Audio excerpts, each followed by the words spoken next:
The button for it to start. There we go. Good afternoon, ladies and gentlemen. Welcome to another response to community feedback. Today is December the 2nd of 2016. It is Friday, and there is a lot to talk about, as you can see. I'm going to be more critical than I normally would because I have been playing. I played about 150, maybe 160 games on the new patch. Actually, I played a lot of unranked, so maybe like 170. On the new 3.8 patch that came out a little bit more than a week ago. And this patch changed a lot of things. And I'd like to very clearly state, of course, this was not a balanced patch. The patch was designed to shake up the game, shake up the meta. So if you're looking for an argument about whether balance is affected, you're wasting your time. I'm going to be looking to things that affect the game design and interesting unit interactions and the stuff that makes this game fun for people. I don't really care about the top 100 players' experience on this game because if this game can be fun for everybody, you balance it after that. So with that being said, the first thing that David Kim talks about is, okay, we want to make these patches during the season. It's the off season. Isn't the first IEM event in like 10, isn't that in like 10 days? There's a WCS event in 10 days. So, no, not really an off-season, but okay, thank you. Revert Cyclone range upgrade. So, pro players. So, basically, the gist of this is that these guys are like, so we know that early game harass is extremely easy to do and extremely hard to defend, and we want to keep going in this direction. So, we're going to make the Cyclone even harder to deal with without addressing any of its actual problems. And we think that by doing this, now players will cheese with Cyclones more, and then they won't think they're as bad. So, unfortunately, this change means nothing. I think you should double the damage of the Cyclone and cut its attack speed in half so that it can actually kill things like Zealots or Lings or Hydralisks. Wow, what a thought. This change doesn't do anything. You're going to get cheesed a lot more by Cyclones from the reverting the range upgrade now. So, congratulations, I guess. How about an upgrade that lets them kill pylons faster when you're getting rushed? Because the old Cyclone was pretty good at defending those. Oh well. Or actually defending any early cheese. The Cyclone was the Terran mothership core. And if you want to make it into a fighting unit, you need to actually give it damage. Because right now it's like the battlecruiser, which spends more time trying to shoot than it does actually shooting. Colossus plus light damage. Well, this was the mistake that Blizzard made like a couple days ago. They like accidentally posted updates to the test map and then they pulled them away. But obviously they weren't joking about those things. So the Colossus will now do 16 damage per shot. It attacks twice. That's 32 damage a volley. And that is pretty huge. This is more damage than the Colossus did in Heart of the Swarm and Wings of Liberty. Colossus normally did 15 damage with no upgrades. Presumably with upgrades, it'll go to 17. So with plus 2, or depending if they go +1/+1, even +1 attack, could be one-shotting Zerglings, which would be pretty disgusting. Obviously, this change doesn't make any sense at all. The reason why Blizzard wants to do this is because of the Baneling Hydra thing, where Banelings aren't actually light units, just in case anybody watching this doesn't know. Baneling's not a light unit. It has 40 health. It is not a light unit. It does not take bonus damage from Hellions. It does not take bonus damage from Adepts. It does not take bonus damage from Ghosts or other Banelings. So this change is mostly to turn Protoss back into a mass Colossus race, which unfortunately for them means they would have to deal with this next problem, the Viper. So this is my favorite part. I've played a lot of games, and let me tell you, certain abilities, Blinding Cloud is really, really frustrating to deal with. But the other main thing on the list is Viper Strength versus mech play. I think Blizzard's really taking the wrong direction with dealing with this issue. You know, in Legacy of the Void, they made Nidus Worms invincible while building so that you could get past a giant line of defense, and a player that was turtling wouldn't be able to just hold the front line. They'd have to move units back to defend.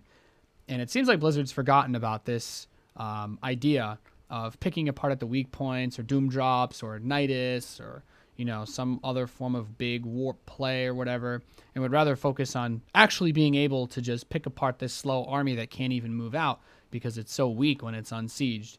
I don't understand why the strength needs to be for the Viper.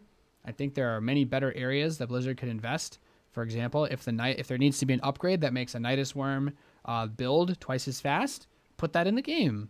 Let people kill mech players with Nidus Worms. Let people kill Turtle Sky Toss players with Nidus Worms or something. Why does it have to be one unit that can counter the entire army composition, right? Why can't you just abuse the other weaknesses of this army?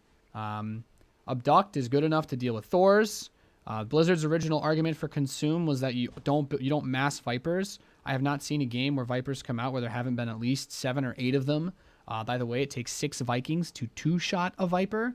So you need a lot. You need a lot. And the more Vikings you have, the better Parasitic Bomb gets, which is also extremely powerful.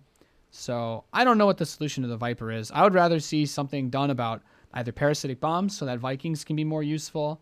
Probably a nerf on the Raven's Seeker Missile would be necessary then. That's also totally fine.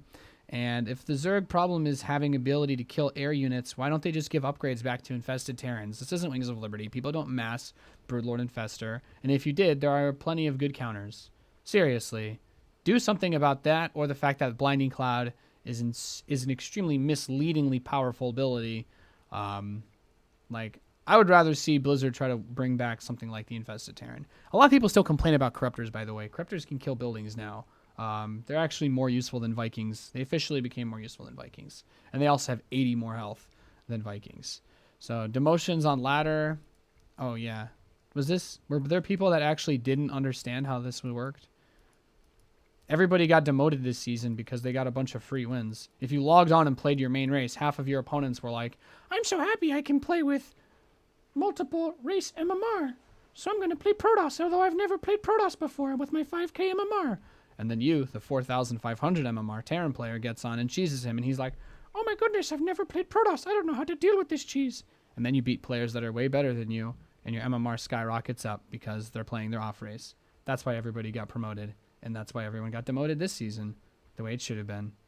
Well, that's been this week's community feedback. I did want to demonstrate a couple of the things I was talking about rather than just straight up whining about them. So I set up a nice little thing here.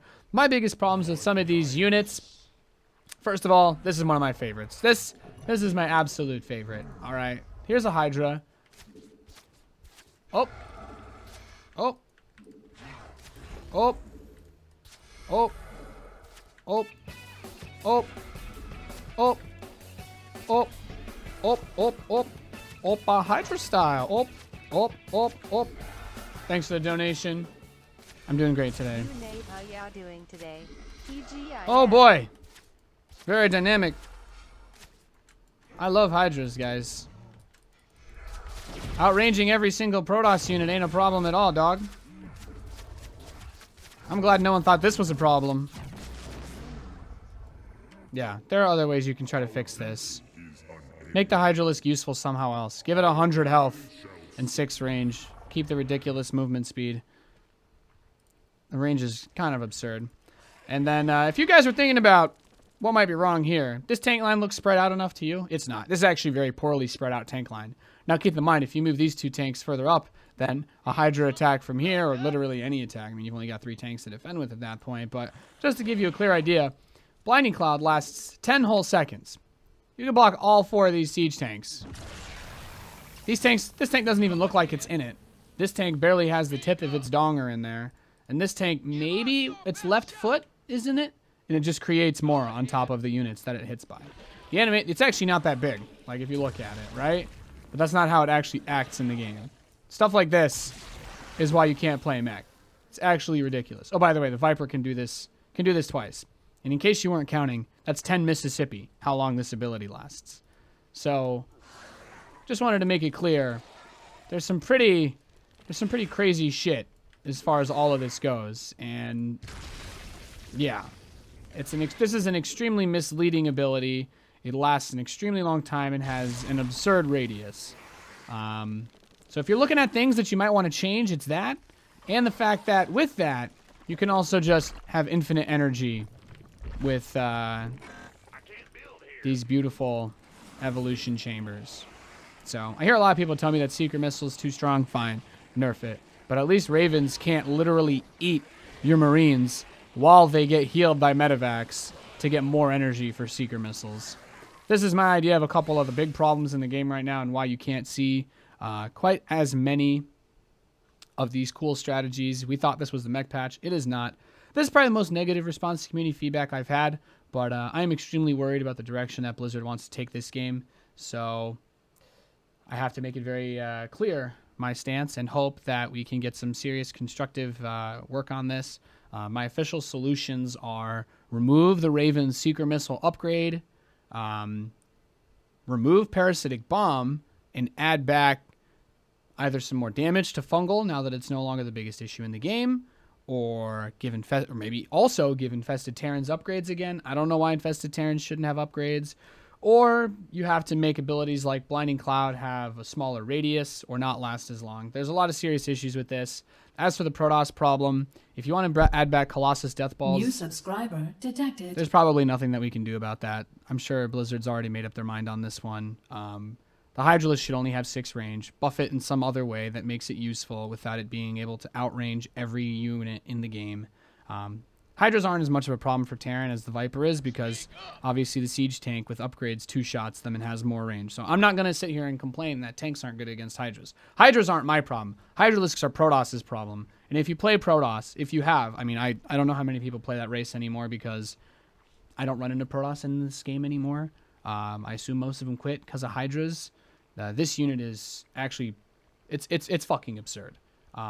So I think any Protoss player out there will vouch for me when I tell you that this unit is single-handedly ruining PvZ. It should have the same range as most Protoss units. Or are we just going to give every Protoss unit 7 range now? And then we'll just give every Terran unit 7 range? Is this going to turn into the speed race we had in Heart of the Swarm? Oh, let's just make Medivacs faster. Let's make Reapers faster. Let's make Oracles faster. Well, now we made Void Rays faster. Well, what's next? We're going to get a Hellion? Are Hellions going to get Ignite Afterburners too because no one uses them anymore? Come on, guys. Come on. This has been Response to Community Feedback, December 2nd. Please, if you have an opinion on this, try to discuss it civilly, but don't just sit back and let this shit happen. Thank you, guys. See you next time.